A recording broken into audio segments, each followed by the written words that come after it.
Hey guys, we're back. Today we're going to be talking about organic chemistry. So, I know you're in bio, not in chemistry, but this is really important to a lot of biological functions, so we'll get through it. So, let's start from the basics. Basically, chemistry is all about atoms and how they interact with each other. And more specifically, chemistry is about electrons. These are represented by the dots in this lovely carbon atom. And if you wanted to get even more specific than that, you'd say it was about the valence electrons. Now, the valence electrons do the bonding and all the interesting things in chemistry that synthesizes molecules and all that other stuff. Now let's take a look at carbon. Carbon is super important in biology because carbon is basically the backbone of life. And what's so unique about carbon is that it has 4 valence electrons. Now, why does anybody care? Carbon can bond with up to 4 other things to achieve a perfect octet. So, at its happiest, carbon would have 8 valence electrons, and so would any other atom, other than hydrogen, which only needs 2 valence electrons. Now, things get interesting when atoms start to bond with each other, and they start to create molecules, and these can do a whole host of different things. So, bonds create new molecules by having atoms share electrons in like a covalent bond. So when atoms share electrons, what they'll do is like hydrogen will come over here, and what will happen is that they are going to share this couple of electrons. And this would be a single bond because they are only sharing 2 electrons. Now, hydrogen is happy because since it's sharing these 2 electrons, it has 2 electrons in its outer shell, and it completes its duet. Hydrogen only needs 2, so it's happy. Now, in that scenario, carbon wouldn't be happy yet, but to further illustrate this concept, I think I'll show you how we can make everybody happy. You'd take a hydrogen and pair it down here. So hydrogen would have 2. Carbon would still have 3 lonely spaces. But you could take another hydrogen, put it over here, another one up here, another one over here. And you'll see now this hydrogen has its duet, this hydrogen has its duet, this hydrogen has its duet, and so does the 4th hydrogen. And also, carbon, if you can see, has its perfect octet. So by sharing electrons, it's sort of, they all by cooperation get what they want. Now, this sort of segues into the next topic, which is hydrocarbons. And hydrocarbons are just compounds consisting of carbon and hydrogen, because carbon and hydrogen are like best friends. They love to bond together. This hydrocarbon just happens to be methane, 1 carbon with 4 hydrogens stuck on it. And if you were to draw this, it would look like this, with each of these lines representing a pair of electrons shared. Now, hydrocarbons can take a lot of different shapes and varieties other than methane, so they can do a lot of different things. So, for example, you could start off just like before with a carbon surrounded by hydrogens, but the last pair of electrons it's going to share, it'll share with another carbon molecule, which can allow this chain of carbons, the carbon backbone, to expand. And so you'll have a much longer hydrocarbon here.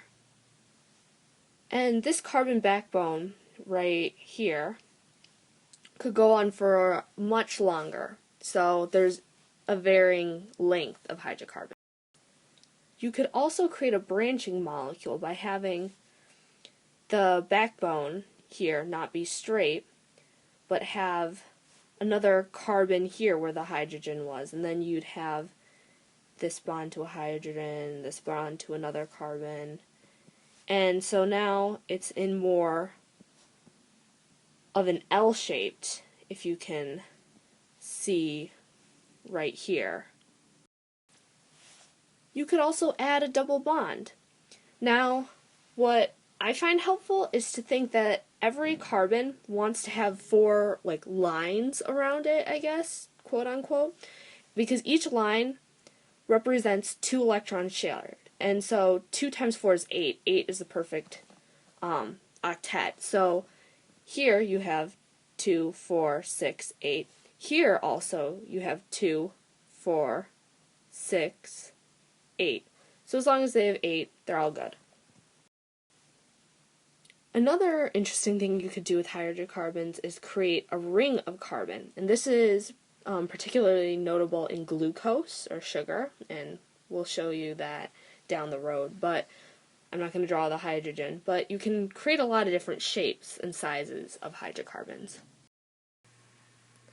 Now that's all very lovely and boring because, as you can see in a typical hydrocarbon, which is, as we stated before, just carbon and hydrogen, everything tends to be very happy, and nothing interesting ever really happens when everybody's happy.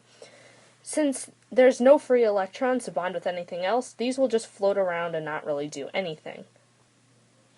Unless you add a functional group. So what you could do, instead of attaching, say, a hydrogen to the end of this molecule, you could add something like a hydroxyl group, or OH.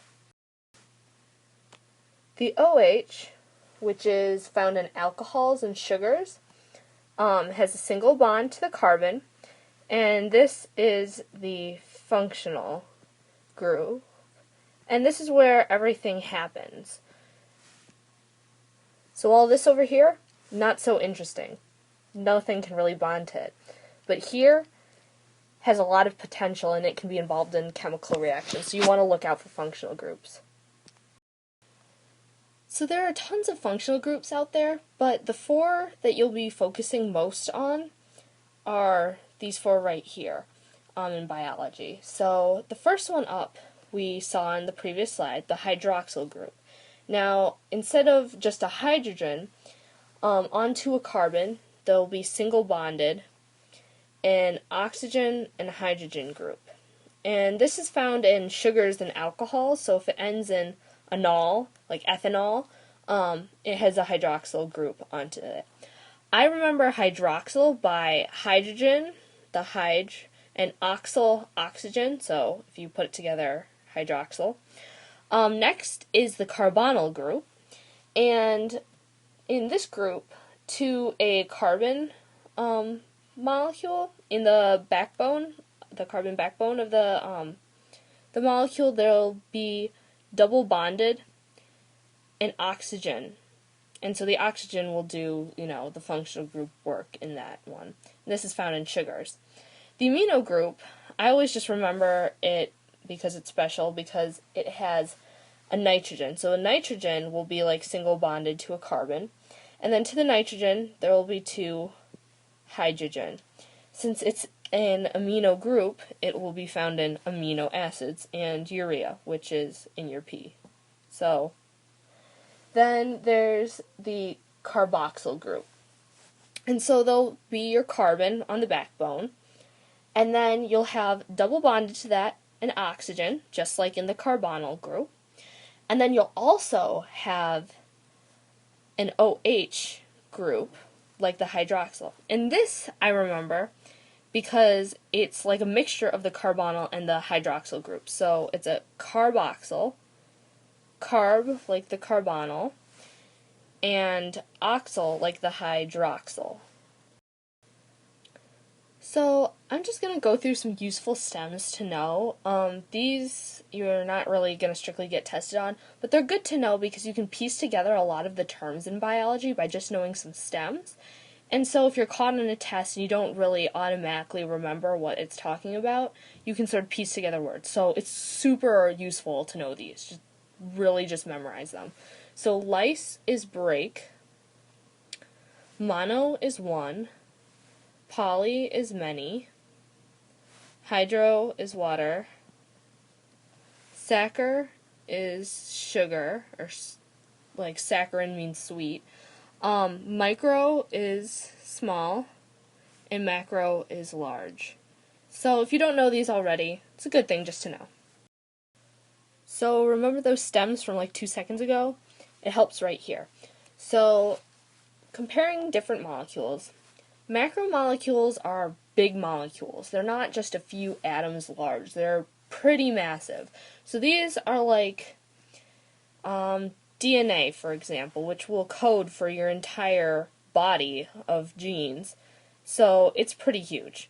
There's tons and tons of atoms, and it goes on and on and on. So it's macromolecules because it's huge. And this can also be things like proteins, carbohydrates, fats that contain a pretty large amount of atoms. They're macromolecules. They're huge. Now, monomers are little building blocks. So they're pieces. They're very small. They might not be only a few atoms large, but they're nowhere near as many molecules as macromolecules. They might be like... So remember those stems from like 2 seconds ago? This is where it starts to help out. And so when we're comparing molecules, you can see the difference in the stems. Macromolecules are very large. They have many, many, many, many different atoms. So these might be things like DNA, where it's pretty huge because it has to code for your entire genome. So DNA, tons of molecules. Now, DNA is only one of many different biological macromolecules. Other ones that include proteins, carbohydrates, lipids. These have tons of molecules, atoms, as I said before. But monomers, on the other hand, have much fewer atoms. And these include things like glucose, C6H12O6, which will only have 24 atoms in it, which is way less than the hundreds or thousands of atoms that make up macromolecules. These also include amino acids, and glucose and amino acids as monomers are special because they don't just stay like this. They can, but they will form together like building blocks to create polymers. And so polymers are macromolecules made of monomers, and they're just like long chains of these monomers just put together. And so these might include things like starch, made from long chains of sugars, like glucose, and starch can be made of units, like these monomers, that are identical. So you can have tons and tons and tons of glucose smushed together into a starch, and they'll all be identical monomers, and it'll just be very consistent throughout. Or you can make a protein from many different types of amino acids. I believe there are 20 amino acids standard in the human body that are very common. And even though the different amino acids are chemically not identical, they're very similar, so they're all monomers for the same type of polymers. And so monomers can join together to create polymers and all be the same, or different monomers that are similar can create a polymer. Just as a side note also, starch is a carbohydrate that's a polymer and a macromolecule. Protein is a polymer, and is also a macromolecule. Lipids are macromolecules, but not polymers, because lipids are just lipids. That's how they are. It's kind of like those things where it's like squares are rectangles, but not all rectangles are squares. Same idea. So how do you make a polymer? I'm so glad you asked. It's called a dehydration reaction. Now, you probably all know what it means to be dehydrated. You don't have enough water in your system. So, it's sort of the same thing. Water leaves, and a polymer grows. So, here you'll have a polymer that's already forming here. It's a short polymer, so it wants to grow. And here you have a monomer, so it sort of looks like the same thing, but they want to come together and create a longer polymer. So to add the polymer the monomer to the polymer, what will happen is you'll take the monomer and it will crash into the polymer like this. And right here you can see there's 2 hydrogen and oxygen. And this will become a water molecule, and it will leave the polymer and monomer, allowing it to bond together and create a longer polymer. So basically all that happens is that the hydrogen in the polymer will react with the functional group, the OH or the hydroxyl group of the monomer, create water, the water will leave, and the polymer grows. In other words, a longer polymer is synthesized. So one of the practical uses of a dehydration reaction is the forming of polysaccharides or starches from monosaccharides. Monosaccharides being simple sugars, mono, one, saccharides, like saccharine, sugar. So basically you'll take these simple sugars like glucose and transform them into disaccharides and further using this dehydration reaction. So I duplicated this glucose molecule. It's simplified. There's a ton of other interesting stuff on the left, but I'm just focusing on what's important right here. Took the other one, flipped it around. So you have your 2 glucose molecules. They're simple sugars. And what they'll do is they'll crash into each other like before.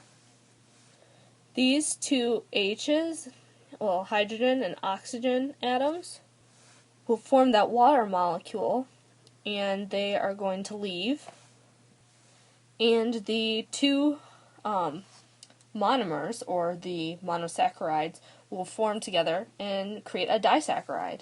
And this can continue on and on until there are long chains of starch, which will, store the sugars and things like plants.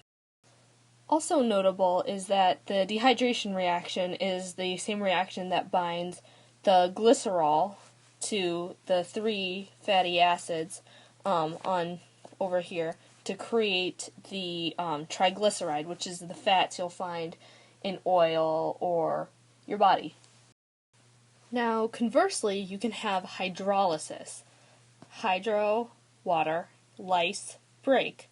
So the water will come in and break up a polymer like this. So what will happen is you'll have a water molecule, and it will come into the middle of the polymer. The polymer will break, and the H2O will go into hydrogen and that hydroxyl group. And so one will have the hydroxyl group, the other will have the hydrogen, and they'll have 2, pieces of the polymer, or it'll just go back into monomers. So, just to recap, dehydration reaction is the opposite of hydrolysis. So, dehydration reaction, take out the water, becomes a polymer. Hydrolysis, water goes into a polymer and it turns it back into monomers. Your packet also briefly touches on steroids. I don't think they need much explaining. Basically, don't do it. It's bad for you, and they'll turn you into a man, ladies, so not a good idea. I wasn't actually serious about the turning into man part, but seriously, it's not good for you, so that's really all you need to know about that. So before we jump into talking about the polymer, or the protein, we have to talk about the monomer, or the amino acid. Amino acids come in 20 different flavors, and even though they're all different, they're pretty much very similar when you get down to the molecular level. First of all, they all have a central carbon atom.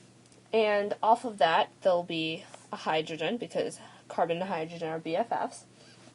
There's also going to be an amino group. We talked about that before. And there will also be a carboxyl group. So over here, there'll be another carbon, and then the oxygen double bonded, and then the OH. Now, what allows amino acids to have 20 different varieties is over here there's going to be a side group, which I just represented with an R. And this could be, it could be anything, any sort of hydrocarbon or whatever. This is what makes things interesting and changes up the protein. So that's why the different amino acids do different things, because of this little side group. And although this side group might get a lot of attention, these amino groups and the carboxyl groups are also very important, because they will bond with other amino acids to form the chains and the peptides and all that stuff. And even the hydrogen is important because it will later form hydrogen bonds. We'll talk about that in a second. Okay, so we've already talked about carbohydrates and fats. Now we're going to talk about proteins. Proteins are even more fun because it has basically 4 different types of structures. So the first one is the primary structure. This is a linear sort of chain. For example, here you have some tryptophan, leucine, alanine, lysine, etc., etc. This structure is just a line of amino acids, and it's very specific. So if you, say, crossed out the leucine here and added something else, it could turn into a totally different protein potentially. So this is very important. It sort of determines what the protein's going to be like, what it does, etc., etc.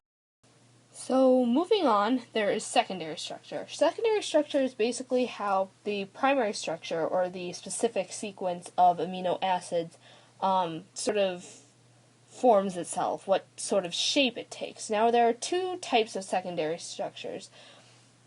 The first is the alpha helix. Excuse my masterful drawing, but it sort of coils around itself, and to keep it in this coil, it will have hydrogen bonds along to sort of keep it in this shape.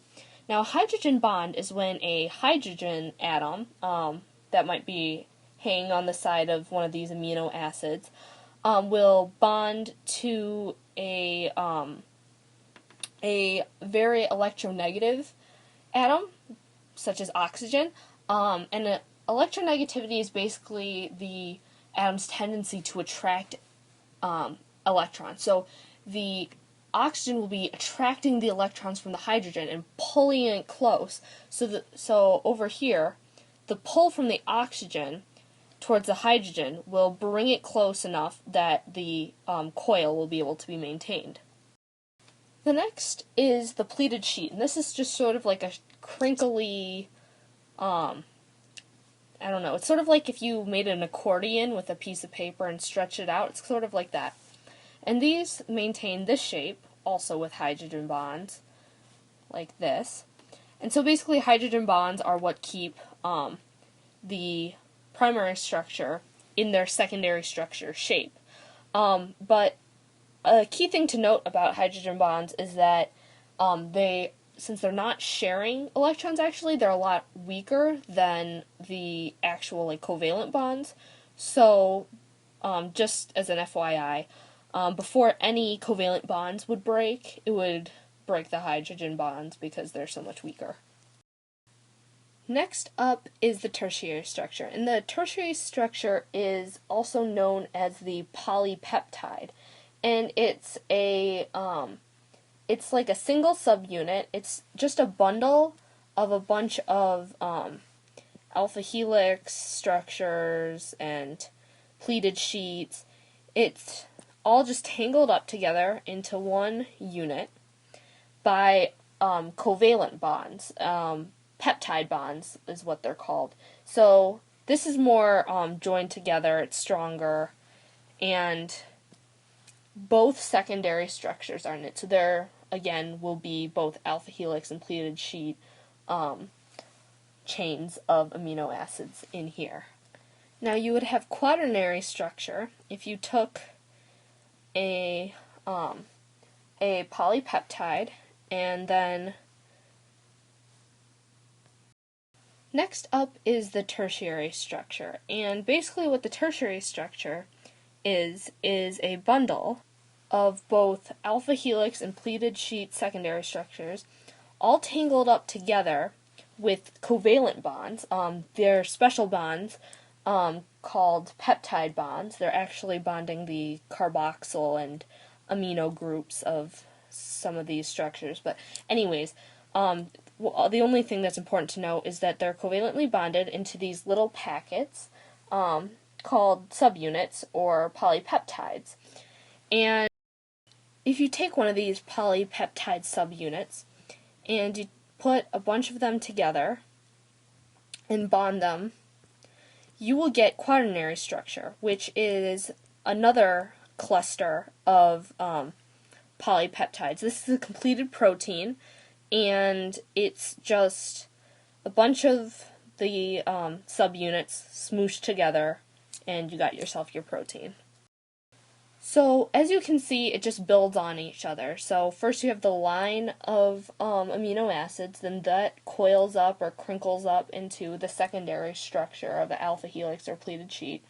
Then those bundle together into a tertiary polypeptide, and then the polypeptides come together to form the final protein in the quaternary structure. So, proteins do a lot of interesting things in the body, but one of the most special are enzymes. Enzymes are highly specialized proteins that act as catalysts in many of the body's chemical reactions. Now, a catalyst is something that will speed up the chemical reaction without being used up, and it does this by lowering the activation energy. Now, activation energy is the amount of energy required by all chemical reactions to get started. So you'll have your reactants, but they're not just going to start reacting without a little bit of energy invested into them. So you'll add a little activation energy, or a lot in some cases, and you'll start the reaction. And after that, the reaction will occur, and you'll get your products. The problem is, sometimes the amount of activation energy is so much that you're going to be waiting around for a long time for your reaction to occur. And in certain things like digestion or metabolism, you don't have time to wait for like a month to get your product. You need it right then. Another challenge in biological chemical reactions is that often the activation energy comes in the form of heat, and the amount of heat required is completely unreasonable for a living organism, because you can't heat your body to 500 degrees to get your reactions to work, because then you'd be dead, and that would be bad. So to keep everything running quickly and safely, your body will employ a catalyst, and the catalyst will come in and lower the activation energy. So less energy has to be invested into the reactants over here to start the reaction. So the reaction can start to happen more quickly, and you'll get your reactions done without having to blow up your body. So enzymes are pretty fantastic things, but they do have a catch. They're very sensitive, and one of the things that they're very sensitive to is temperature. So if it's not warm enough, then it's not going to be that great. And it's going to keep going on and on and on. And as it warms up, now, enzymes are pretty great, but they do have a catch. They're very sensitive, and one of the things that they're very sensitive to is temperature. So if it's too cold or too hot, the enzyme isn't going to work very well. So if it's too cold, there's not going to be much activation energy around, and the enzymes aren't going to be able to do much anyways. As it gets warmer, it's going to work a lot better and a lot faster, and it's going to start nearing its optimal temperature. The optimal temperature is a small window where the enzyme functions perfectly, and this is where the enzyme wants to be It's not too hot, it's not too cold, kind of like, Goldilocks and the Three Bears. It's just right. The enzyme is very happy. It will perform beautifully. But then when it gets too hot, enzymes will denature, and the proteins will unravel, and it will die. And so you won't get really anything out of the enzyme anymore because it will be all unraveled and won't be able to help anything because it's changed its shape. There is a similar relationship between enzymes and pH. They all have their optimal pH where they function best. Too low of a pH or too acidic, it won't work. And too basic, it won't work either. It has to be very specific. Enzymes are extremely finicky.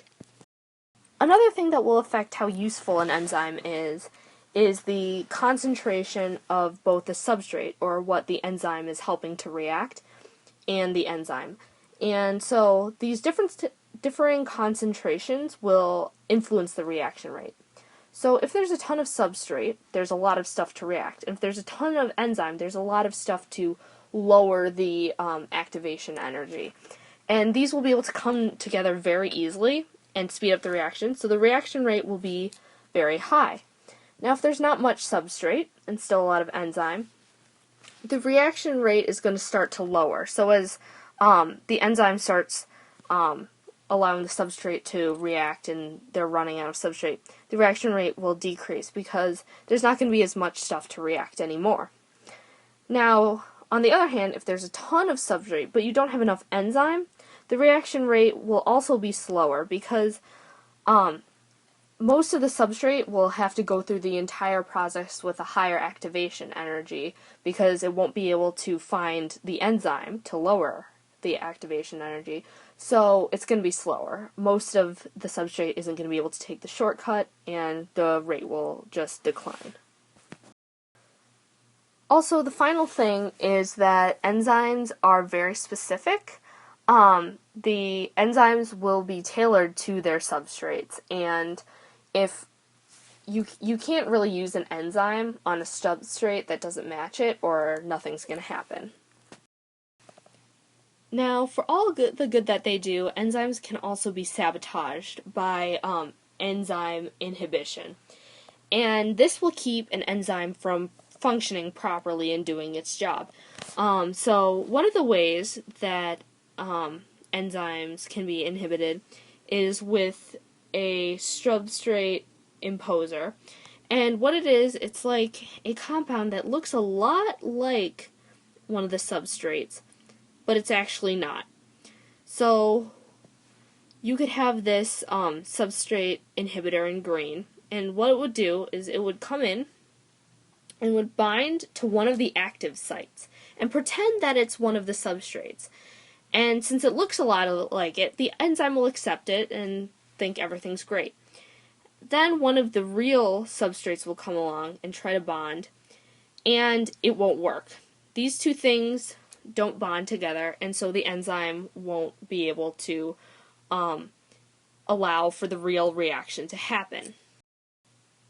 Now, on the other hand, instead of just blocking one of the substrates, like basically physically edging it out, the enzyme inhibitor can also change the shape of the active site, so one of the substrates can't get in and do the reaction.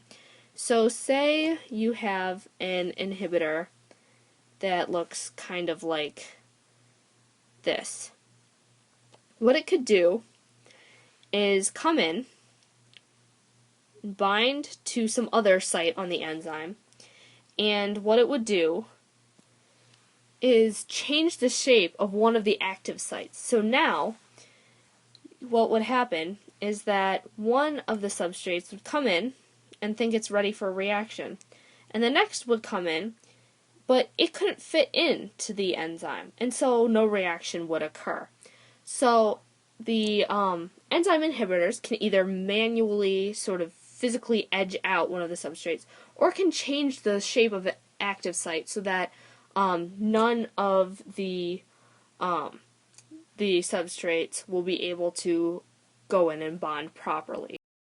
Now, we talked about earlier was the pH effect on enzymes, and pH is a scale that we use to measure acids and bases. And the scale runs from 0 to 14. And 0 is the most acidic. So acids will come closer to the lower side of the scale, and bases will go to the higher side of 14. In the middle is 7, which is neutral. And this is like water. And so the difference between acids and bases and something like water, which is neutral, is that acids will donate a H plus ion or a proton to a solution, and bases will... Now, we touched about pH's effect on enzymes, and so what is pH? Well, pH is a way of measuring how acidic or how basic a solution is. It stands for potential hydrogen, and it ranges on a scale from 0, which is very acidic, to 14, which is very basic. And in the middle is happy 7, which is neutral. This is things like fresh water, and it is neither acidic or basic. So what makes something acidic or basic or neutral? So let's start with neutral. So a neutral compound can be something like water. And we all know water is H2O. And we've all learned that water looks kind of like Mickey Mouse. And it has the 2 hydrogen atoms bonded to the oxygen. And we often think that water, in its liquid form, if you looked really, really closely, you'd see a bunch of these Mickey Mouses floating around together. But that's not the case, actually. What happens when you have liquid water just floating around is that it will dissociate or break up into ions. And ions are charged particles. So, for example, a negatively charged ion will gain an electron, because electrons are negatively charged, so the more electrons, the more negative you are. And a positively charged ion will lose an electron, and so since it's less negative, it will become positive. Anyways, back to the water. Water will dissociate into ions. So what happens is one of the hydrogen will sort of fall off the molecule, and it will also lose an electron, so it won't have its happy 2 electrons surrounding it. So what will happen is that it will become a hydronium or H plus ion. And the other piece of the water, the OH, will become a hydroxide ion or an OH. Now, since water is a fixed compound of H2O, when it dissociates into the hydronium and hydroxide ions, the ratio of OH to OH minus to H plus will be equal. So the solution will be neither more basic or more acidic, because the amount of H plus, which would make it acidic, and the OH minus, which would make it basic, is completely balanced. So since it's neither leaning towards the acidic or the basic, it's at a pH of 7. So acids are substances that will lower the pH by donating protons or hydronium ions. They're the same thing. So H plus equals hydronium equals proton. So just FYI. Strong acids, such as hydrochloric acid, or HCl, when they hit the water, they will completely dissociate, and donate a hydronium ion or a proton to the solution, and also the negatively charged chloride ion. But this doesn't really do anything, so we're going to ignore that. But what happens is that when you add hydrochloric acid and it dissociates, this will throw off the balance of the hydronium and the hydroxide ions in water. So when you bring this into the mix, there are going to be more hydronium ions, more protons in this solution, and it's going to become more acidic. It's going to lean towards the lower side of the pH scale. Basically, acids donate protons, which are the H plus ions, so if there's an H in front of it, it's probably an acid. Next we have bases. Bases will cause a solution to lean towards the higher end of the pH scale, and they do this by accepting the H plus ions, or the protons, and they're going to remove them from the aqueous solution. And they often do this by donating the hydroxide ions, because when the hydronium H plus ion or a proton is added to the hydroxide ion, water is creating, water is neutral, so it's all good. So bases such as sodium hydroxide will dissociate, and they will form the sodium positively charged ion and the negatively charged hydroxide ion. So for our purposes, this sodium ion does zilch. We don't really care about it, but when you add this to a aqueous solution, this hydroxide ion, it will want to accept the protons, and there will be an imbalance of OH and H+, and it will lean towards the OH- side. And since there's going to be a deficit of protons in this solution, it will become more basic, and it will have a higher pH. Now, the quick tip of the day for bases is that if it has an OH stuck to the end of it, it's probably a base. There are bases that don't, but for our purposes here, it's a pretty good way to figure out which one's a base. So folks, that's all we've got for today. Please subscribe. Hope this helped. And if you have any more questions about biology or whatever, follow me and tweet me at Simon Ashery. So thanks for watching.